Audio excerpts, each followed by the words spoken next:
Welcome to Taste of Truth Tuesdays, where we'll be serving up bite-sized conversations on all things fitness, nutrition, mindset, and spirituality. So grab your headphones and get ready to taste the truth with us every Tuesday. Subscribe now on your favorite podcast platform because every bite counts.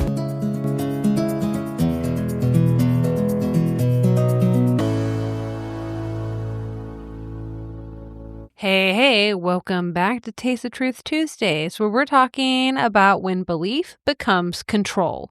And this episode isn't about religion versus religion, but it is about power, fear, and what happens inside belief systems when conformity becomes more important than honesty. In this conversation, I'm joined by Sigrin, founder of the Universal Pagan Temple. She's a practicing pagan, a witch, a public educator, and someone who speaks openly about leaving Christianity after experiencing fear-based theology, spiritual control, and shame. And I want to pause here, because even as an agnostic, when I hear the word witch, my brain still flashes to that cartoon villain version. Green, ugly, evil. And that image didn't just come from nowhere. It was taught, it was conditioned, and repeated. So one of the things we get into this conversation is how morality actually functions in pagan traditions and how different that framework is from what most people assume. And when she describes why she left Christianity, it was more from a place of self-preservation, and what pushed her out wasn't God, but it was other Christians. The judgment, the constant monitoring, the fear of being seen as wrong, dangerous, or spiritually compromised. In high-control Christian environments, conformity equals safety. Questioning creates anxiety, and the fear of social punishment often becomes stronger than belief itself. And when belonging is conditional, faith turns into survival. We cover a ton of ground in this episode. Most importantly, the book by Lucas Miles, a pastor from TP USA. He wrote the book Pagan Threat. So I wanted her to break that down, and then also just more about paganism. So without any further ado, let's begin the interview. Ladies and gentlemen, I am sitting here with Sigrin, and I am so grateful she took the time out of her day to join us and to chat. We've got so much to cover. I'm super pumped to get more into the book, The Pagan Threat, that you took one for the team, and you read that for all of us, and I just deeply appreciate that. But before we dive in, will you just unpack, introduce yourself, share a little bit about, we'll dive a little bit more about how you've deconstructed of Christianity, which I know my audience can relate to, but just who are you? What's a little bit about your background before we dive deep? Yes, I'm Sigrin, and I am the priestess of Universal Pagan Temple. I am obviously a pagan. I worship the Norse and Egyptian pantheon. I'm also a witch. I mostly work with rune magic. I'm a student of Freya Aswin, and you can come and check out my videos. I talk about paganism and current events through a pagan lens, and I also, like to have a little fun on my live streams with the chat. So I do appreciate that. They end up asking lots of random questions, and I get to learn all sorts of cool tidbits from you from that. I appreciate that, and all those links for where to find her and where to learn from or purchase her books will be linked in the show notes, guys. So I wanted to break down 2 of your videos. Well, actually 3 then, because you have a Pagan Threat has a part 2 for sure. Right. But first, I wanted to dive into the return to paganism, ancestral faith, identity, and spiritual freedom, because that's the same journey I'm on. And I believe there's something in the zeitgeist, like you've said, and other creators in the pagan world have said, the old gods are stirring. There's something being remembered here. And I just cannot wait to hear more about that. So you described leaving Christianity in that video as self-preservation, which I deeply related to, not rebellion, as they will classify that. Can you break that down for us? I remember hearing it was when you were kind of younger, like 18 or so, right? Was there a moment when you realized, man, this is harming me? This isn't saving me? Well, yeah, my first big introduction to Christianity was when my parents sent me to a private school when I was in the first grade, so 7 years old. And it was a Baptist school. And I later found out that they were Zionist Christians. Just devoid of joy. And everybody was very stern. They didn't like music. It was a pretty oppressive environment. And my parents took me out after I said how much I hated it in the second grade. But I carried that experience over throughout my life. But then, growing up in Texas, I grew up in Austin, which you may think Austin's a very, liberal city. It is now, but back then, it still had its liberal elements, but it's still very conservative. A lot of families around there are very conservative. So you're still getting it in public schools, this Christian influence of whether it's evangelical, general Protestant, Baptist, you got your Catholics down there, of course, too. And yeah, they all exude this energy of control, unhappiness, unease. You very much get that Erica Kirk vibe from a lot of Christian women down there in the South. When I first saw her, yeah, that's the typical Christian woman. But around the age of 13, 14, I started to question Christianity, where I was seeing all this negativity coming from it and realizing how unhappy I was. And I then became an atheist for a period of time until I was like 18. And then I realized, well, I need a higher power, but then Christianity is just not a good fit for me. I don't like the way Christians behave. I don't like the way Christians treat me. I mean, the number one thing I say about Christianity is why people are not Christian is because of Christians themselves. Whereas, Christian will say to you, oh, well, that's not all Christians. No, all Christians act that way, regardless of denominations, because I've been around Christians of nearly every single denomination, from Mormonism, Ethiopian Orthodox, that obscure, and they all have that same energy. So this egregore that they carry around in their souls is ever present. So around 1819, I saw a comment on a forum about paganism, and I started to look into it. Through that exploration of paganism, I found Egyptian paganism first and foremost, where I had already had a deep interest as a child in Egyptian mythology. So I had this study period from 12 to the point where I decided to be pagan, already backlogged into my mind of Egyptian mythology. So I already knew quite a bit about it. Knew quite a bit about Greek mythology and Norse mythology as well, but got into it from that. Eventually, I moved from Texas to get away from this Christian influence because I was getting harassment from Christians even before I told them I was pagan. They would just, if you're working around Christians, they're going to start harassing you about Christianity, whether they know you're Christian or not. It's just the way that they are, especially down in the South. But moved from Texas to Washington State and then started to go into Wicca because I wanted to get more into my ancestral.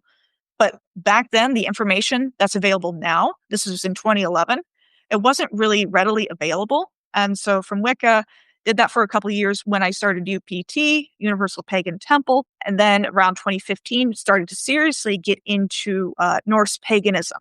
And from there, that's been the whole story. Yeah, I really appreciate you diving into how Egyptian mythology was kind of your gateway drug, if you will, to paganism. I also was very fascinated by the Egyptian gods and goddesses growing up. I remember I don't have my mom and I have a very complicated relationship, but one positive memory, well, I have several, but to give her credit, one of them is she helped me with a project where we made this Egyptian kind of Barbie doll goddess with a lot of beadwork for a project. And so I've always been interested in some of the artwork, but never really learned too much about the stories, which just breaks my heart that we have so much Abrahamic supremacy in our upbringing that the stories that are pounded into us, we don't even have a diverse amount of stories. Like it's just literally stories from the Bible. Even if I grew up not Christian, it's just in the zeitgeist, kind of like you said. And so there was a quote I was looking for when you mentioned about just how Christians act. And, sure, not all Christians. I've kept a few friends that I haven't scared away in my journeys. But this quote is, there's 5 gospels, Matthew, Mark, Luke, John, and the Christian. Most people will never read the first 4. Right. And I thought that was like a great representation of what you and I both have experienced. Like I grew up not a Christian, then I became one for 2.5 years. And once you deconvert, how they treat you is where I'm like, where the fire comes from and why I always push back on it. Cause I'd already gotten kicked out of the left for not getting the vaccine and not going along with Black Lives Matter. And then Christians, when they kicked me out next, and I was like, wow, you guys are acting very cult-like, this group mind, which we'll get into later about the irony in the pagan threat calling pagans stuck in group mind or group think, because Christians, I feel like, really can show that, and even amongst their infighting, they show groupthink amongst each other too. It's Oh, yeah. fascinating to watch that. So, can we talk a little bit more about that fear-based theology? Because that's, we were saying, if we look at the fruits of Christianity, if the Holy Spirit was real, wouldn't we see something different? And gosh, the Baptist form of worship is so boring. Like, I'm a circus performer. I Mhm. used to go to music festivals. I'm a puppeteer, and then I started going to church, as a late adult, as I've said. I was so bored. I was like, "What is happening?" Like, it'd be uncomfortable. They can't sing very well. We're just all, like, going along with it. I know you know what I'm saying. It's just like Right. Yeah, exactly. The walls of the church chapel are usually barren. There's nothing there. There's no color. Just white walls, completely boring. Um, and that way you're focused in on the preacher. If you're not looking off in the distance at something, but really, that's kind of where I've gotten the ability to block out a lot of negativity that I get is just being forced to go into church on a certain day of the week and forced to listen to a pastor. Well, I can block that out now, you know. apply those skills that you learned. Uh, Yes. that's good to, like, try to find that lemonade out of the lemons. So, tell me a little bit more about, if you could, how it felt in your body, because I was only in Christianity for a short time, and that negativity, that sense of panic, that anxiety, I've talked a lot about that on the podcast. It's kind of what you were sensing too, right? And Mhm. how did that show up in your daily life? My daily life, yeah, it was an underlying fear, and it wasn't fear of damnation so much as was fear of the judgment of others, the fear of criticism from others, because I was bullied quite a bit growing up. So I had that too. In your behavior, you get it.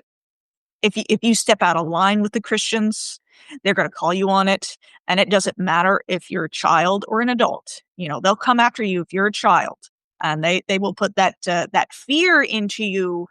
But then it's not only the fear of hell and damnation, but it's also the fear of getting yelled at by an older woman, or being scolded, or getting a nasty comment, which my mother and I got quite a bit. For, like, how you looked, or what you were wearing, or what were the And comments? our general behavior, I Mm. recall when I was 7 years old, I was in Girl Scouts for a brief period of time, and we were sitting at this pizzeria, and one of the other mothers was saying to another mother, "Well, I'm glad, that, my mother and I aren't invited to this party, next week." And they were openly talking shit about us in front of us. We're sitting right across from them. Yeah. And my mother, took my hand and took me out of there. But it was, that was the last straw. But even as a child, you hear these older women making comments about you. Um, and you kind of remember it, you internalize it, that there's something wrong with me, or I'm weird. That was a consistent one of, oh, she's really weird. I don't want her around my daughter, that type of thing. Yeah, I can relate to that too. I not only was I bullied and teased growing up, but my family was relatively strict and kind of authoritarian. So it's like when I fell into Christianity as an older adult, it, like, dug up all this deep, deep stuff that I didn't realize I had from my childhood, but that kind of shame-based teaching is very I just found a lot of similarities too in, like, the diet culture and bodybuilding and, like, all these. I was like, "Why?" And that's kind of what we do on Taste of Truth Tuesday, start looking even at my own self. Why am I susceptible to this? What's about my personality that can open me up to some of this? And so I can start to suss it out sooner. Right. Like I said, there's this meme I'm gonna include in the blog, or if I end up uploading this as a video, I'll cut this part out and I'll put it on the screen. It's a photo of Jesus, And it says, Christianity, think like us or burn in hell forever, but we love you. Right, yeah, that backhanded, two-faced. And I recall one time asking about why there was no music in the church, and they said, "No, it's forbidden." And "What about music about God?" I was aware of Christian gospel music. I was aware of, these Christian rock bands, and they said, "No, God doesn't like it." But I have music is the most natural thing. Right. I was aware of certain sects of that. I think it's like the unity of Christ. Certain sects of Protestants, yeah, definitely want to worship as they did in the Old Testament or how the first church did in the New Testament in the book of Acts. And so they didn't have music. And so they're just trying so hard to like be good little goys, to be good little Christians. And so, yeah, I started being very worried about the music I was listening to as a Christian. I wouldn't listen to Bethel because it's connected to NAR, the New Apostolic Reformation, which we'll talk about later. So I can relate to that in my own journey of just wanting to be a good little Christian. So I think with that we can move on to some paganism because the energy of that is just, aren't we? Are we ready? You feel good Yes. about that? Okay, Yeah. good. So let's talk about paganism because there is a lot of like Pinterest aesthetics, which, forgive me, but, I'm into it. But I've been working on my pagan altar creations and stuff. I don't know if you've seen any of it. So I learned from those aesthetics, but there's a problem here too, where it can just be kind of trendy or LARPing or cosplay. Mhm. So the first question I wanted us to address is like being a pagan and being in this for like a while, almost, much longer than a lot of us here on Instagram. What do you think most people get wrong about paganism as an actual lived spiritual path? I see a lot of women, going into paganism. They're acknowledging the goddess, but they're not acknowledging a certain goddess, and then they will, take a bath or like have a self-care day and call it a full moon ritual, and they're not honoring, a goddess, that you need to connect to divinity to understand what paganism is, because that's, at the end of the day, paganism is polytheism. It's not so much, you can have moments where you have a rest and reprieve, but you want to focus in on the gods, whatever god that you connect to. And I understand a lot of pagans, when they start out, they don't have a god or goddess that they connect to quite yet. I didn't have that issue, but I've heard it from multiple people. And what I suggest for those individuals is to start reading mythologies. And a certain god or goddess will jump out at you and grab your attention, and you need to start, working and offering to that god or goddess. And, it could be as simple as lighting a candle for them every day, or giving incense offerings is also very an easy one. And then you'll move up to offering, ales, wine, and even food. And it depends on which pantheon that you are, interacting with on what you do with those offerings. You may put them outside to rot, or like with the Egyptian pantheon, you're actually supposed to consume those offerings before, you leave the room and you walk out backwards. And yeah. Yeah, I've heard you say on your videos that the Egyptian rituals are much more lengthy.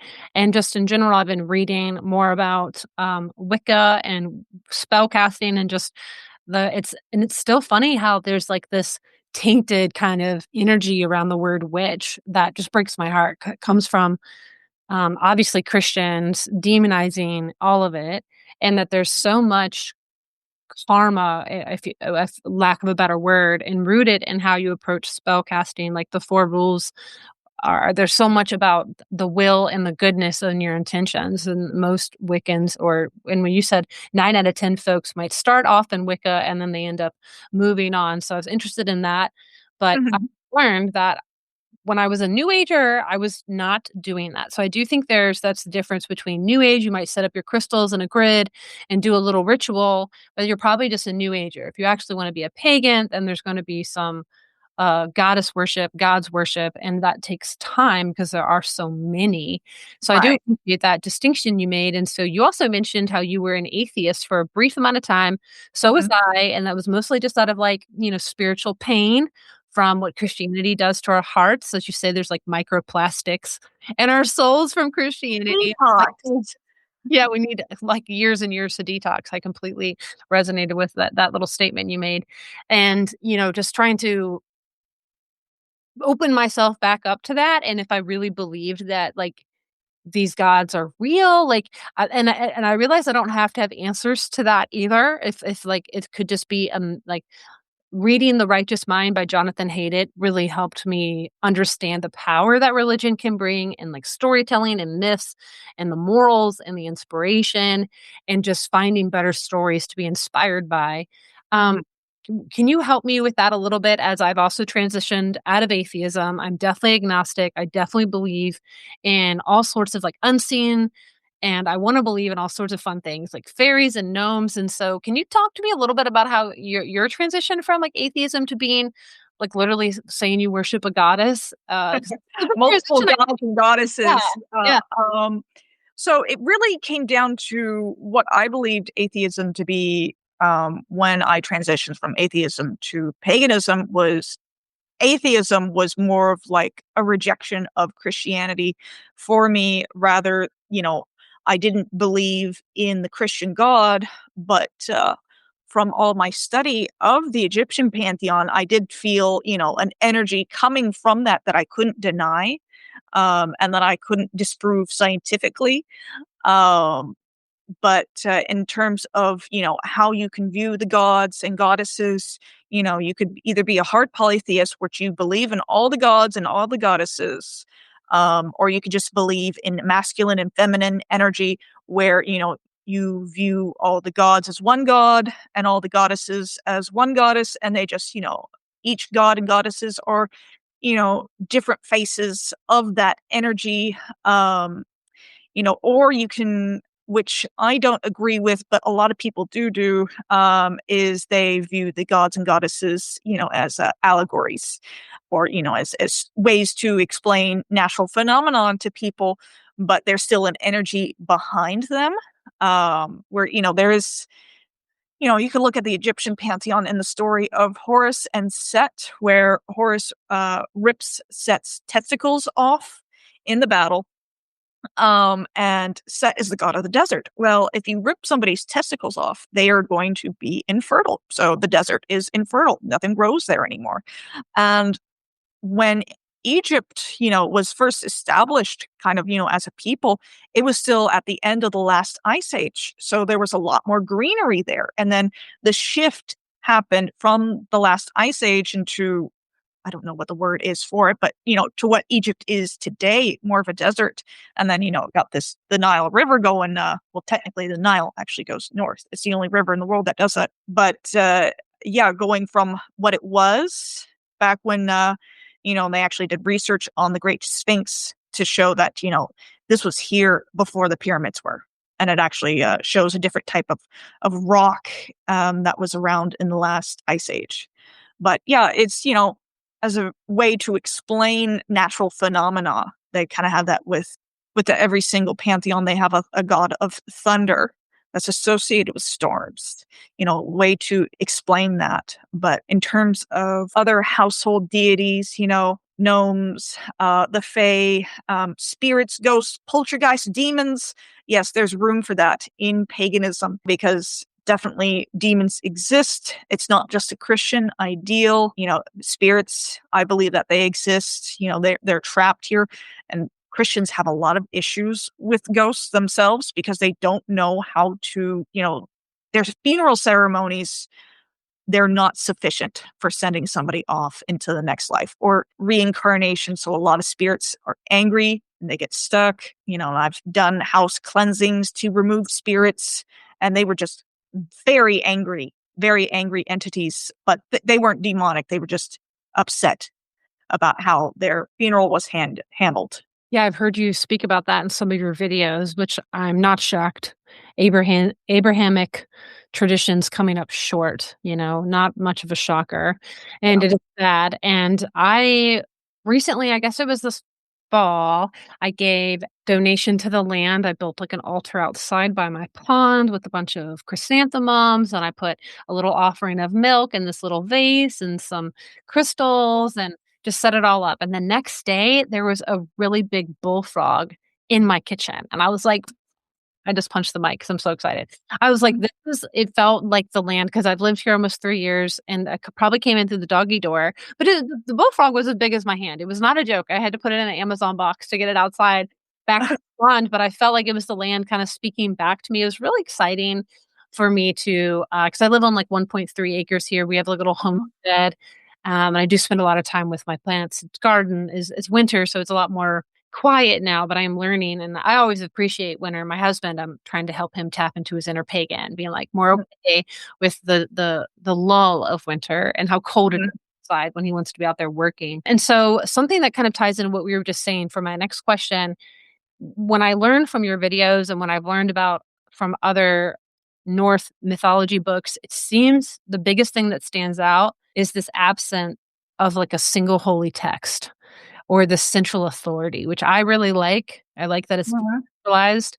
What's the quote you say often? If you get 20 witches in a room, yeah, you're going to have like 30 or 40 different traditions. And then, within myself, I have experience with the Egyptian pantheon, with Wicca, with astrology, with Norse paganism. And, there's similarities between all of them, with all the pantheons, similar laws that they all followed, that people can agree upon. But yeah, with the Egyptian pantheon, it's the 42 negative confessions found in the Egyptian Book of the Dead, that a lot of Egyptian pagans do follow, with the rule of Ma'at, which is not only a goddess, but a spiritual concept of balance. And, you see the image from the Book of the Dead that's famous is the weighing of the heart against, this ostrich plume. And that's Ma'at. But within the Norse pantheon, it's, you're following the prose and poetic Edda and the Havamal, and then, what the nine noble virtues, which is new and, was written from a good place, but some of the noble virtues don't really fit into what Norse pagans actually did. But yeah, there's multiple different ways of seeing, law and order, justice, even with Wicca, and it harm none, do what thou will, which was in a threefold law. And a lot of criticism is pointed towards Wicca with that, but that was added later. And we have to remember that Wicca, while it's based on, some older things, it's relatively new since the 1950s. And yeah, a lot of things were added afterwards, but yeah, you don't have to do the whole threefold law thing. Sometimes it's just a onefold law, but then that threefold law thing comes from bad things come in three. And I've seen that multiple times in my life. Uh, so there's a little proof there, but yeah, as one holy book for pagans, no, you kind of have to know a little bit about everything and, just generally be a good person as a pagan. And everybody should know how to do that if you're in touch with your intuition, and in touch with your empathy as well. Mm. Yeah, and empathy can be weaponized. We saw that Oh, during yes. the scandemic. And so I have heard you mention the 42 negative confessions, or also known as the Declaration of Innocence, before, but I had never read through that myself. And so I did recently, and that'll be linked in the show notes blog. And I found that really interesting because it was more of like a self-assessment. It wasn't like obey or else, like, some of the Abrahamic faith or some of the older traditions, even more older than the Abrahamism. It's like you stand before judgment saying, this is how I live, like the ability to be self-introspective as well. So you said, being in touch with your empathy. So being in touch with your empathy, being in touch with intuition. And also that's what I was trying to add was then being able to be reflective of yourself and introspective of your own behavior, because there's no original sin. There's no belief test. Did you believe in this goddess and did you do this offering right? There's no savior. It's like, did you live in a way that upheld balance? And I found that to be kind of an inspiring way to try to find this morality, which seems to be a slippery thing in today's postmodern world. Right. And pagans, we don't have a sense of morality, right? According to the Christians, no. No way, Jose. So, and my follow-up about that, like no strict single doctrine that pagans follow and the ability to kind of pick and choose and cherry pick. Can you tell me how do you think, because think about those of us coming from an authoritarian high control religion, do you think that would be difficult? Because it seems like that's a really big shift of your relationship to meaning, to personal power, to responsibility, because there's so much passive passist kind of living in the Christian world, as you say, like Mhm. let go and let God. You know what I mean? So they just seem to Right. be so weak in that. So, man, I'm just inspired by the change of, how can you help those who might be struggling with that? Do you have any advice? Right, yeah, deconstructing from Christianity and going into paganism is really difficult, for a lot of people, especially the whole belief in hell. Letting go of that for a lot of people is very difficult because they believe in hell being literal. They don't understand that, hell was not only the name was taken from the Norse goddess, Hel or Hela, and, if you go to Helheim, it's not a bad place, because you go to the halls of your ancestors, and it's not a bad thing to not go to Valhalla. But yeah, in terms of helping them along with that, it's just you have to tell yourself, this didn't serve me. This wasn't real. This was used to control me. So it is a lie. And it's okay to be angry about the lies that you were told as a Christian. Anger is okay. I will never tell anybody that it's not okay to be angry because that just makes it so much worse. Um, and, it's kind of like a new age trope, where, anger and negativity and negative energy is bad. No, we have to feel those things. We have to work through them. And we can actually utilize that anger towards positive things. Like I'm doing these videos to help other people. And, I'm expressing my anger. I'm giving them an outlet, of somebody to relate to and to work through. And, maybe turn that anger into understanding, into action to not let it happen again. And then also a bit of humor as well. Yes, you do sprinkle in the humor, and I really do appreciate that, as it's all needed to kind of whether it's either you laugh or cry with what's Right. going on in today's world. So, about anger, because man, when I deconstructed, did I have some anger? I tore my Bible into shreds. I was bruised. I had cuts. I had a 1,600-page systematic theology book by Wayne Grudem that I had read because I was, a theology nerd, and that's why I'm no longer a Christian, and I just ripped it all up, and I was screaming. My husband's like, "We should have recorded it." And I was like, "No way. That's a moment, like, just, to live, not on in my phone." But I did take a photo of, like, the aftermath just for my own little memory. But, there's also the gender roles and expectations that are really predominant in these Abrahamic worldviews where boys can be angry, but girls, were discouraged from that. And you were talking about earlier how Christians police the behavior a lot, and when you talk about the fundy voice, Oh yeah, the baby fundy voice. Yeah, I for sure. love With that, like Allie B. Stuckley, and it's like it is once you start noticing that, that is so sort that nicer voices. We're supposed to remain calm and composed, and so, we're not supposed to express anger, and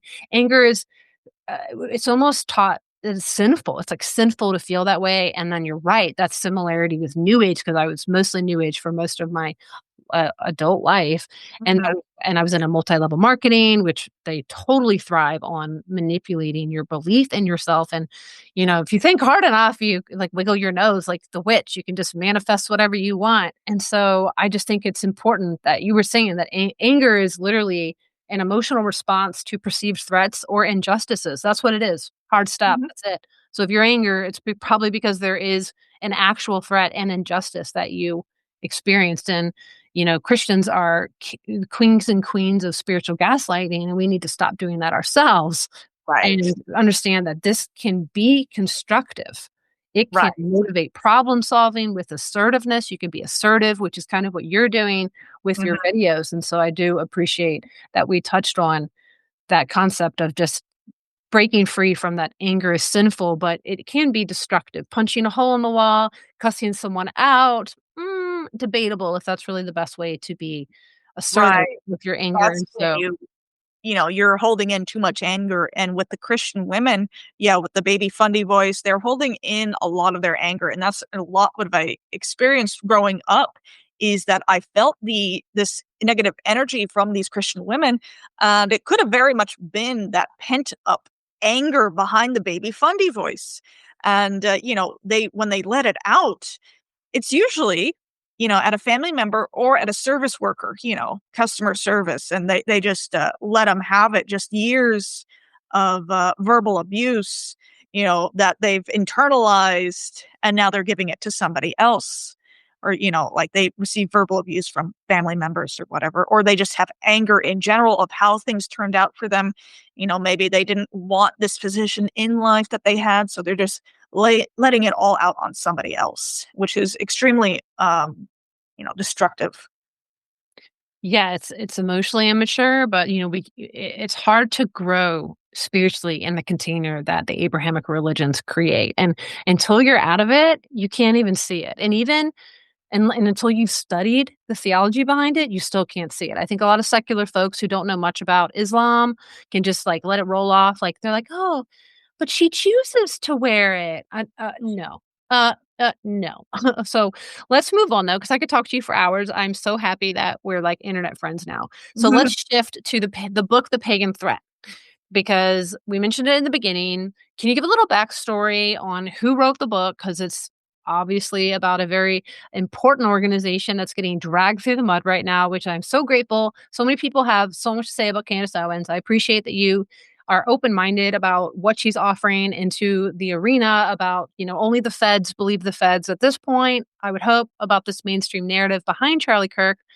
I do think we could talk about Charlie Kirk. He wrote the opening in the book and some of his hard comments he made. And I think that's appropriate to bring that up because you and I both have been, I grieved, I cried the day he died. Oh, yeah. And I didn't agree with a lot of the things he said. I agreed with some of the things he said as well. And so I do think it's kind of beautiful how you and I both have kind of showed up in our content that we create, pushing back on this and being open to criticism from a pagan perspective instead of from this Christian perspective. That's the only thing I can get from anyone else that's questioning the narrative. They have to sprinkle in Christ as king. So I love that you don't do that. So tell me a little bit more about, who wrote the book. Tell me, you've learned a lot about TP USA. So, kick it off, kind of build the context for us. Right. Yeah. Pagan Threat was written by Pastor Lucas Miles, who he's the head of TP for my bunghole, USA Faith. Yeah, he wrote this from a very, Christian perspective, of course, evangelical Zionist Christianity. And what he did in this book, the foreword was written by the late Charlie Kirk, and it came out, I think, September 16th. So not that long after Charlie Kirk was assassinated. And yeah, that was very traumatic because I was, looking at my phone, looking at X, and I see the image, and it's like the first one I saw was a close up. And yeah, it was traumatic. And, especially tapping into that energy of 9/11, that's exactly what that assassination did. And it felt very much like that, but the effect didn't last as long. But then the investigations, kind of like after 9/11, everybody was speculating what actually happened. But yes, now Lucas Miles, he did his research in paganism only on liberal paganism, which was, I think, one of the biggest issues I take with the book is that he only looked into, TikTok witches, and because he wanted to tie this into, liberals, Democrats bad. Look at them. They're pagan. They're witches. They're practicing witchcraft. Look at how evil they are. And he was tying it to so many liberal ideologies. He never bothered to ask a pagan what a conservative pagan, what they thought. And he could have done that. There are plenty of conservative pagans, prominent ones or just random ones that he could have asked, what are your beliefs? Why do you believe these things? No, he was painting a narrative to try to start another satanic panic, and he's been somewhat successful. And unfortunately, that book is, I think, a New York Times bestseller now.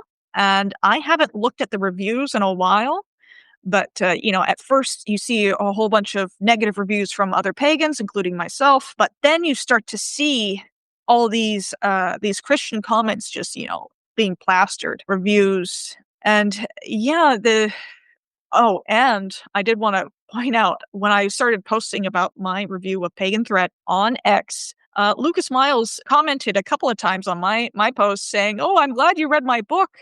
But then a couple of weeks later, he posted, "Oh, I could send you a copy of my book." I guess he forgot about me, but I Right. told him, "No, I already got a Kindle copy. But if he were to send me a physical copy, I'd probably burn it in my fireplace for content, just for fun." But yeah, that book gave me several headaches. The way he writes, is very evangelical, constantly capitalizing the H in him when talking about Jesus or God. And it just sends. I was never officially diagnosed with dyslexia, but my father and brother were, and I'm pretty sure if I got tested for it, I would be, because my brain just automatically resets to like the start of the sentence when I see the H in him capitalized, and it was a headache. Yes, I can understand that. And when I was watching your part one and part two, reviewing the book, you kept falling into this tone when you were reading it. And the same thing happens to me when I'm quoting Christians, especially apologetics, on this podcast. You just can't help yourself. And I just really found that humorous and frustrating. And I could also hear my past self in there as Mhm, well. So I always try to find empathy and how I got there myself, why I was attracted to this line of thinking, why I might have said something very similar on season 1 of Taste of Truth Tuesday. I definitely came very hard against New Age beliefs because that's more of my past, but I would have totally said that they were worshiping demons and, being a polytheist, saying they would have been worshiping demons. So, mhm. my question, I wanted to talk about what was the most intellectually dishonest move, and I think you answered that already by saying, like, by just studying this one small sliver of liberal paganism, and he collapsed all the Christians are so good at collapsing and flattening everything down into this boring black and white thing. It just makes me so mad as queen of nuance and the gray zone of, like, not black and white. It frustrates me. So I think that would kind of answer that question, right? Like the Mhm. and so you kind of alluded to this paganism equals wokeness, the gender ideology, the leftist politics, all into one threat. And so you said, I wish you would have talked to more conservative pagans. To be honest with you, I didn't know conservative pagans were a thing. And I guess that's probably because of my past experience of being in Portland, and so many of my friends are definitely like they puke or vomit in their mouth a little bit at the idea of a conservative in general. They're so opposed, and I think that bipartisan anger is something to deconstruct out of Right. as well. It's very, very distracting. Yeah.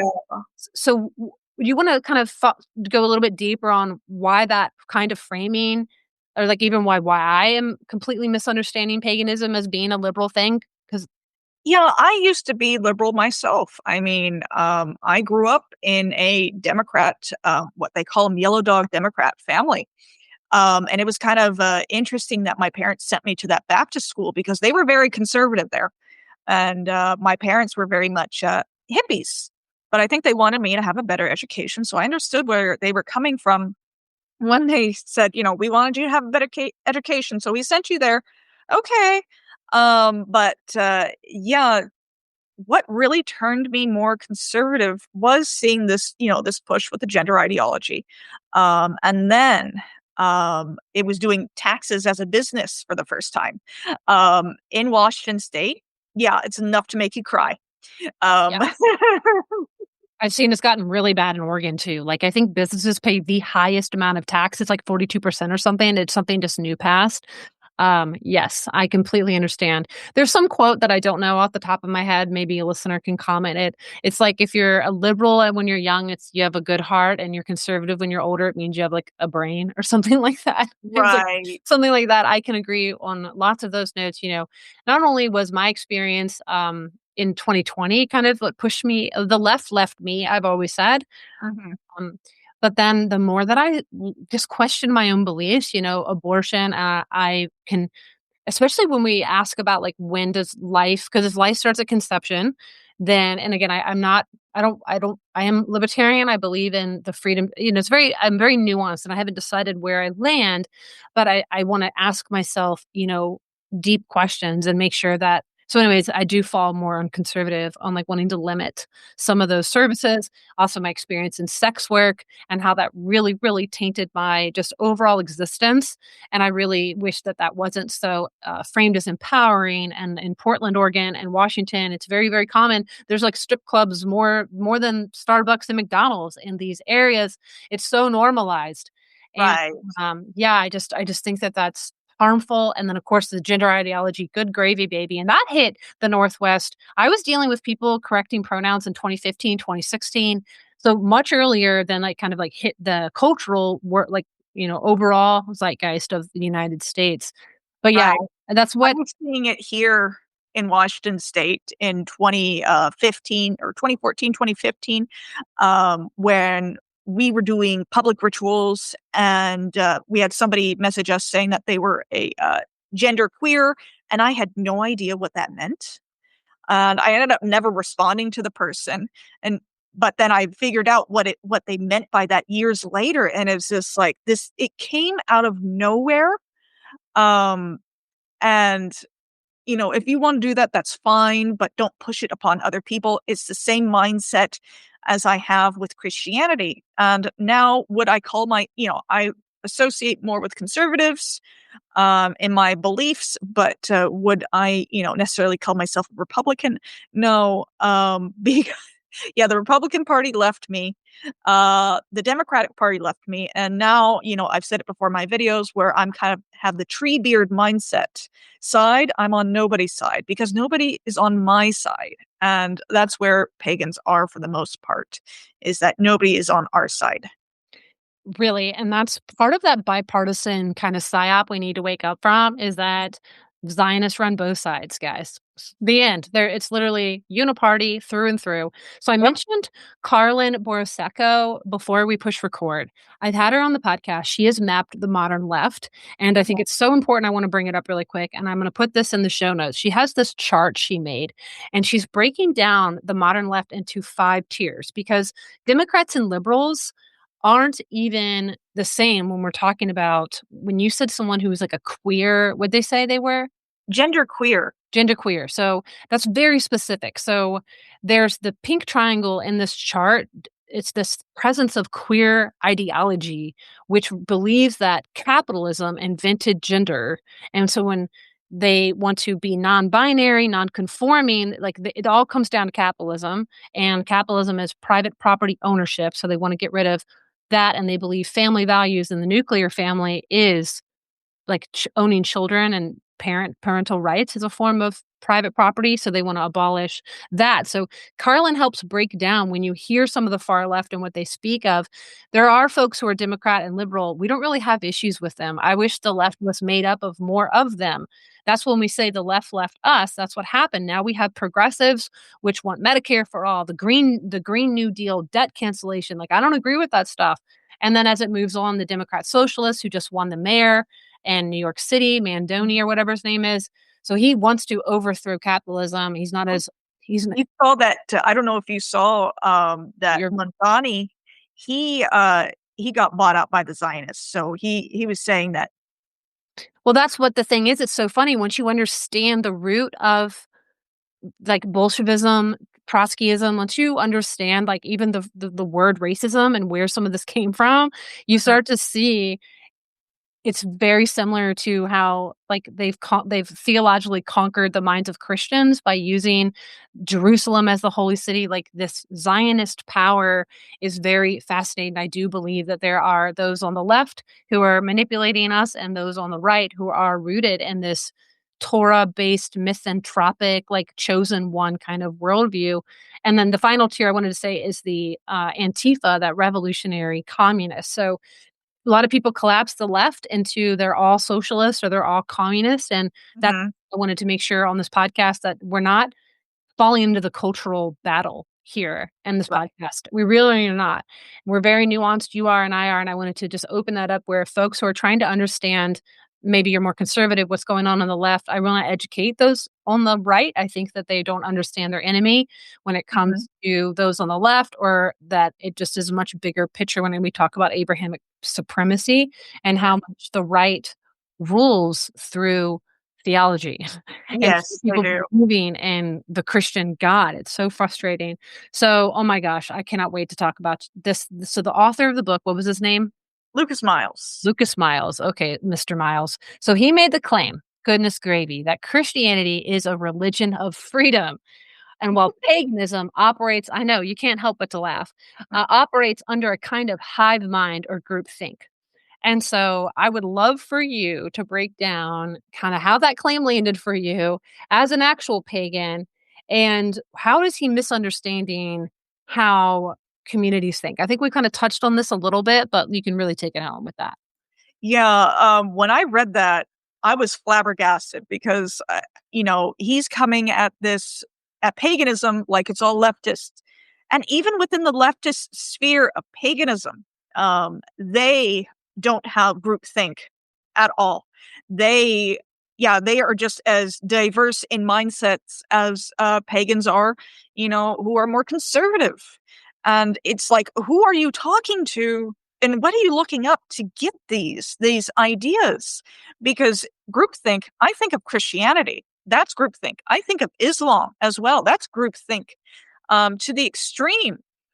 And for him to say that, it's extremely dishonest. And I had to take a break after reading that bit because no, that's not who we are. That's not what we do. I mean, the entire premise of paganism is that, we're all so different. Or not the entire premise, but yeah, one of our main premises is that, we're all so different. There's so many gods for you to worship within paganism, it being polytheism. So, as far as groupthink, it's impossible. It's impossible to be a groupthink pagan because, we got some people over here worshiping Odin. We got some people over here worshiping Zeus. We got some people over here worshiping Ra. I mean, it's completely different deities of different pantheons, and it just doesn't make any sense. And then, on top of that, the study of astrology. A lot of pagans are into astrology, and astrology, it makes us all different. If you ever take a look at your natal chart, we are so different in terms of what makes us us and how the planets influence us. So groupthink, no, I don't know where that came from. Yeah, definitely another intellectually dishonest comment from the author. And for those who might be skeptical of astrology, I always say, especially to my husband who's skeptical about it, and that's okay to be skeptical. It's part of our tagline: embrace curiosity, maintain your skepticism. So that's fine, but you can take it too far, of course. But Right. the sun does burn your skin, my friends. And the moon does impact our currents. And so if we can, and the moon does impact the female cycle of her monthly cycle. So if Right. we can just showcase those two examples, then why would the other planets not have some impact on us? Right. Exactly. And I mean, astrology is one of the oldest sciences that we have. And, some people are going to go, oh, it's not a science. No, it is a science. If you've ever tried to delineate a birth chart, yeah, it gets complicated. And if you don't know, if you're new to it, don't know what you're doing, it's going to give you a headache. Yeah, or someone might give you a poor reading, just because there's people who are performing the art poorly doesn't mean that it's not a fine-tuned science somewhere who's someone who does know what they're doing, right? Right. Yeah. There are those who just look at the sun sign, saying, oh, I'm a Sagittarius, and I dated a Libra, and we get along just fine, but blah blah blah. It's not supposed to work. But yeah, you're just doing the sun sign amateur stuff. You're not looking at the bigger picture of your of the personal planets and the outer planets and how they affect you and your personality, and then where they are in your houses. Oh, it gets complicated.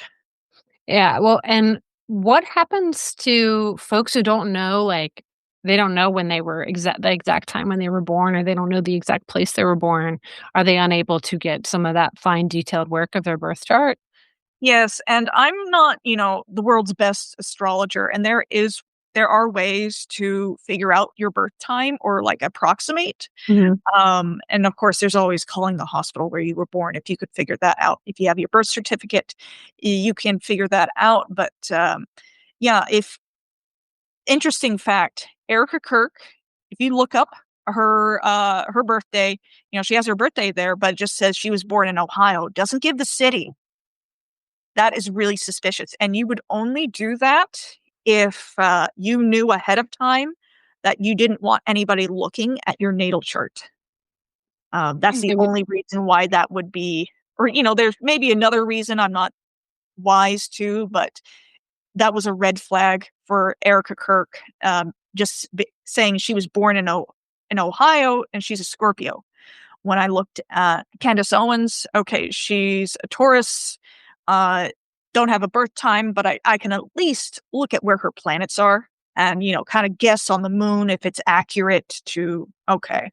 But yeah, if you, that's, if you brought up, if you don't have a birth time or birthplace, well, that's Erica Kirk, as far as we know. She could be much older than we know, or younger, or not even born in Ohio. For real. And what's interesting too is she's half Jewish, and I do know that certain sects of Judaism care very much about astrology, care very much about numerology as well. And so, you could be right on there about her trying to keep that information at bay. Some people might be like, "Oh no," but no. And even if we talk about satanic rituals a lot, and satanic panic. My husband and I talk about this, and something I want to remind people is we don't believe in Jesus, but a lot of people really believe in it. So like the people doing really dark satanic worship could Mhm. it's just real because their beliefs are sincere. It doesn't mean that like Satan, I mean, you know what I'm trying to say? It's like people's Yes. beliefs are as real as they make it. And that's what's so fascinating about belief in general and postmodernism, big truth, little truth, Mhm. perspective, my truth, your truth. And that can thrive in new age and maybe even just some other polytheistic beliefs. You're a little more open-minded to other people's perspectives.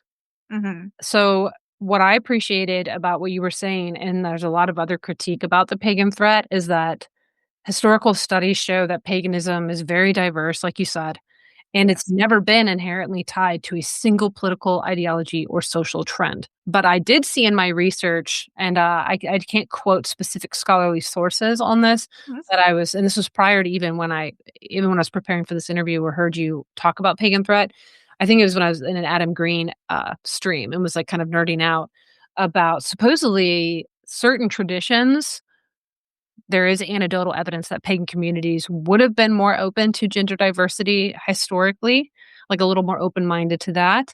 Uh, Right.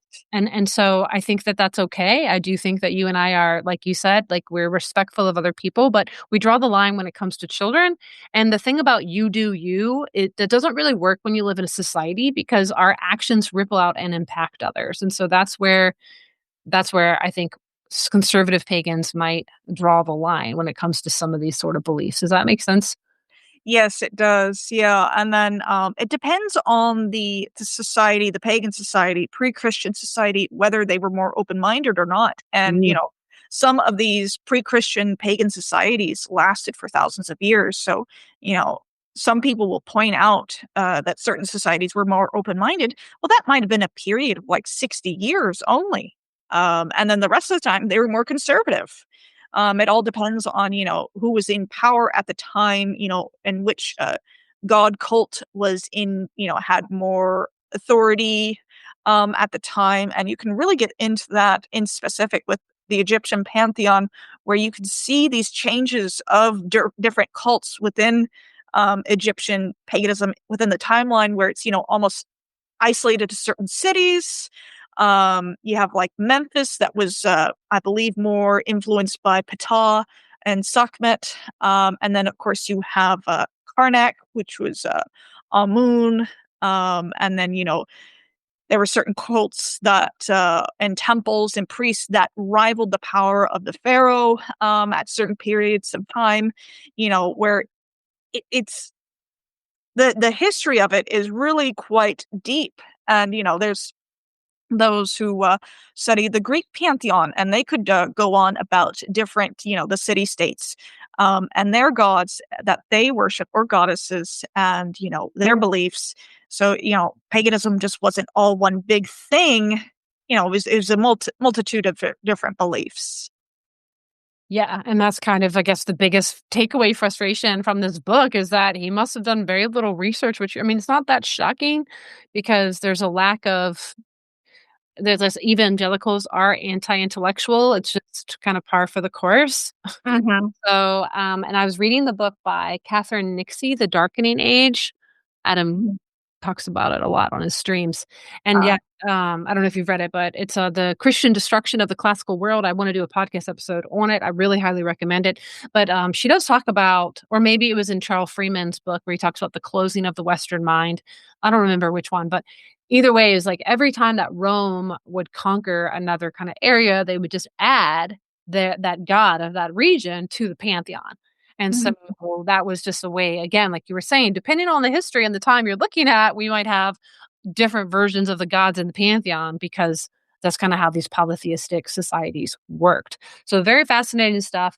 Yeah, well, so we're a little over time, but this last question I have for you, and it talks Mhm. about how the book positioned Christianity as the antidote to globalism, which is just as hilarious as the concept of paganism being rooted in groupthink. And so I think most of us historically know that Christianity was one of the first truly globalizing forces. Yeah. And so can you talk about like how the irony there that he framed paganism as globalist and was proposing Christianity as the solution, as the antidote to this? Because I truly believe that paganism is there's nothing in Abrahamic hates more than a pagan. And so that shouldn't be what fires me up. But it is one of the things that fires me up the most. Um, Right. so For can him, yeah, go yeah, ahead. he was. I think he's projecting. Christianity, I call it the first wave of globalism. And it was. And, a lot of the whole liberalism, where the guilt of being white, that is what's the word I'm looking for? It's a tool that they use from Christianity, the guilt of being white. Okay, that's form of globalism as well. And then you saw it during COVID, where, they were using the guilt of not getting the jab. They were using the Christian methods of getting you to get the jab, the guilt, and the withholding of jobs, or, even firing you, and you will kill you if you don't accept Jesus Christ as your Lord and Savior. Yeah, all of these are globalism. And for him to say that paganism is globalism, well, I've been talking about it here, is that paganism just isn't one belief system. So it can't be globalist. I know that our temple name is Universal Pagan Temple, but we believe, every pantheon should, be held separate and honored in their own way as they were by our ancestors. And I'm not too big on pantheon mixing. I know some people do that anyway, but yeah, in terms of universal, we don't necessarily see that as a bad word, as it's, sometime equated. But yeah, for him to use the word globalism in association with paganism, it's it doesn't fit. It really does not fit. And it's just really peculiar that he even thought that way. And that's why I kind of was like, okay, you're projecting. You cannot not see that Christianity is globalist. Right. It's like one truth everywhere enforced.